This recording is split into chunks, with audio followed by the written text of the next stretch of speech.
Episode 69. Aduh, pekik Fanny saat tubuhnya tersungkur dan barang-barang yang ia bawa pun berjatuhan di lantai. Jill yang berjalan di depan pun balik badan lalu menghampiri Fanny. Aduh, kakiku sakit banget. Fanny memegangi pergelangan kakinya. Astaga! Mungkin terkilir. Jill panik. Aduh. Aku nggak bisa jalan. Kita ke dokter? Enggak perlu. Masak gini aja mesti sampai ke dokter. Ini mungkin terkilir.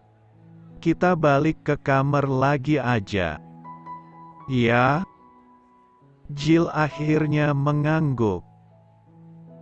Dia kemudian memapah tubuh Fanny kembali memasuki kamar. Lalu ia keluar lagi untuk mengangkati barang-barang kembali masuk ke kamar. Kini, Jill duduk di lantai memijiti kaki Fanny yang menggantung. Sahabatnya itu duduk di sisi ranjang sambil merintih merasakan nyeri di pergelangan kaki. Sepanjang memijit, Jill merasa gelisah. Padahal ia berniat akan meninggalkan hotel sebelum Jeff bangun sehingga Jeff akan kehilangan dirinya. Tapi kejadian ini membuatnya tidak bisa meninggalkan hotel secepatnya. Sebentar-bentar ia melihat jam di ponsel. Sekarang sudah jam 5:30. Jill takut Jeff sudah bangun dan muncul di hadapannya dengan muka dua. Kemudian akan berpura-pura baik seperti biasa. Jill sungguh tidak ingin melihat muka Jeff untuk saat ini. Wajah Jeff mengingatkannya pada kejadian panas di atas ranjang. Untuk apa lagi pria macam itu dipertahankan? Kamu udah bisa jalan belum? Tanya Jill menatap Fanny yang duduk di atas. Kayaknya belum. Masih nyeri. Dicoba dulu. Coba deh jalan bentar. Kenapa buru-buru banget? Jill, udah kebelet pengen ketemu bokap nyokapmu ya? Tebak Fanny. Jill tersenyum samar dan mengangguk. Sini ku bantu jalan. Jill bangkit berdiri dan memapah Fanny. Untung saja Fanny sudah bisa berjalan meski agak pincang. Jill meminta pelayan untuk mengangkati barang-barangnya menuju keluar. Tepat saat sudah sampai di luar, taksi online yang dipesan datang. Jill dan Fanny duduk bersisian. Jill memberi uang tip pada pelayan yang mengangkut barang. Saat supir sedang sibuk menyusun barang di bagasi mobil, kaca jendela samping Jill diketuk dari luar. Jill menoleh dan terkejut melihat Jeff di luar. Pria itu sedikit membungkukkan tubuhnya agar pandangannya sejajar dengan mata Jill. "Hello." Jeff melambaikan tangan tanda memerintah Jill supaya keluar dari mobil. Masih saja pria ini menganggap keadaan baik-baik saja. Oke. Tapi aku ingin tahu apa yang akan kamu katakan setelah kejadian semalam. Jill membatin. Tuh. Pak Jeff memanggilmu. Fanny menyenggol lengan Jill yang malah hanya terdiam. Jill menarik nafas dalam-dalam. Ia ingin menunjukkan bahwa ia tetap tegar dan tidak terjadi apapun dengan hati dan pikirannya meski Jeff melakukan pengkhianatan terhadapnya. Ia ingin memperlihatkan bahwa Jeff tidak berarti apa-apa di dalam hidupnya. Jill membuka pintu dan turun. Hatinya begitu lemah saat menatap wajah Jeff. Ya ampun. Rasanya ngilu sekali. Wajah pria itu mengingatkannya dengan adegan panas semalam. Ternyata jantung Jill tidak sekuat yang ia duga saat bersitatap dengan pria itu. Rasanya sakit. Meski demikian, Jill tetap berusaha menampilkan ekspresi kuat.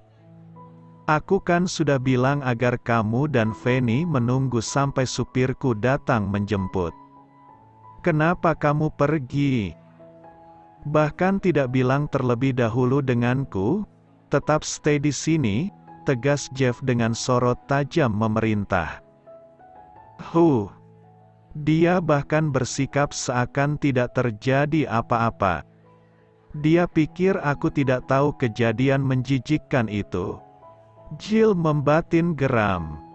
Saya tidak perlu lagi menunggu Anda.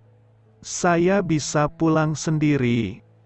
Anda tidak perlu repot-repot mengantar kami pulang. Karena kami masih memiliki uang untuk membayar ongkos pulang. Jawab Jill dengan seulas senyum lebar. Rasanya Jill tidak sanggup untuk memperlihatkan senyuman itu. Tapi lihatlah, ia bahkan harus tersenyum di tengah hatinya yang tersayat. Jeff mengernyit melihat sikap dan cara bertutur kata gadis di hadapannya itu. Jangan Anda kira saya nggak tahu niat Anda yang sebenarnya. Saya tahu niat Anda menjadikan saya kekasih. Lanjut Jill dengan senyum miris. Mungkin Anda sudah memiliki rencana untuk membuat saya terpuruk dengan membawa saya ke Jakarta dan memberi saya banyak harapan. Tapi Anda salah. Saya memiliki banyak tujuan di kota ini. Saya akan pulang menemui keluarga saya tanpa Anda. Apa-apaan ini? Tegas Jeff masih belum mengerti. Anda butuh penjelasan. Jangan Anda pikir saya nggak tahu tadi malam Anda tidur dengan siapa. Dan ini cukup membuktikan bahwa Anda tidak pantas menjadi calon suami saya. Saya telah salah memilih calon suami. Raut wajah Jeff berubah. Dengan senang hati, saya mempersilahkan Anda menikah dengan wanita lain. Dan saat ini juga, kita putus. Ucap Jill masih dengan senyum miris. Ujung lidahnya terasa keluh saat mengucapkan kalimat itu. Biarlah secepatnya ia mengakhiri hubungan dengan Jeff. Ia tidak mau terlambat dan justru dirinya yang terlihat menyedihkan saat Jeff yang lebih dulu menertawakannya. Karena rencana yang disusun dengan baik telah berhasil menjatuhkan Jill. Bagus, tidak masalah bagiku, jawab Jeff dengan muka merah padam. Kamu memang nggak pantas untukku. Dan aku juga nggak pantas untukmu. Kamu cari saja laki-laki yang lebih baik dari aku. Dan mungkin kamu nggak akan menemukannya. Dunia ini nggak sempit. Dan dunia saya nggak akan berhenti berputar hanya karena perbuatan Anda. Anda tidur dengan wanita lain. Dan itu mungkin sudah sering Anda lakukan. Sekarang kamu sudah tahu aku yang sesungguhnya. Dengan begini, aku tidak perlu memberitahukanmu siapa aku. Berarti tugasku selesai sampai di sini? Aku baru tahu kalau ternyata kepolosanmu hanyalah cashing saja. Mendengar pernyataan itu, hati Jill terasa nyeri. Namun sekuat hati, ia berusaha memperlihatkan ekspresi baik-baik saja. Baiklah. Sekarang Anda bisa hidup tanpa saya. Tuan Jeff Arnoldi yang terhormat. Jill balik badan, kemudian memasuki taksi. Begitu duduk di jok, air mata langsung merembes dan bergulir membasahi pipi. Menganak sungai. Fanny menoleh ke arah Jill dan mengernyit bingung. Namun ia tidak mau menanyai Jill. Ia membiarkan sahabatnya itu melepas tangis. Sekilas ia melirik Jeff yang melenggang kembali memasuki hotel. Jalan. Pak, titah Fanny pada supir.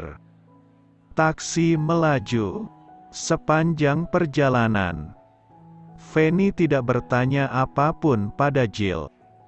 Ia membiarkan Jill menjatuhkan kepala ke pundaknya. Setelah Jill terlihat tenang, Fanny memegang tangan Jill. "Kamu ada masalah dengan Pak Jeff?" "Pak Jeff memiliki wanita lain," jawab Jill sembari mengusap air matanya. "Kamu nggak salah." Dua mata kepalaku menjadi saksi. Fanny tidak lagi bertanya banyak. Ia biarkan Jill menangis di sandarannya. Jill tidak menyangka jika ternyata kepercayaannya benar-benar telah dipermainkan oleh Jeff. Entah apa yang akan direncanakan Jeff dengan membawa Jill ke Jakarta. Jill yakin Jeff membawanya ke Jakarta dan memberinya banyak harapan hanya untuk membuat Jill terluka parah. Namun Jill sudah mengetahui niat buruk Jeff di awal sebelum Jeff benar-benar menjatuhkan Jill. Kini, Jill baru sadar kalau ucapan Edo adalah benar. Andai saja Jill mempercayai Edo waktu itu, tentu luka di hatinya tidak akan separah ini.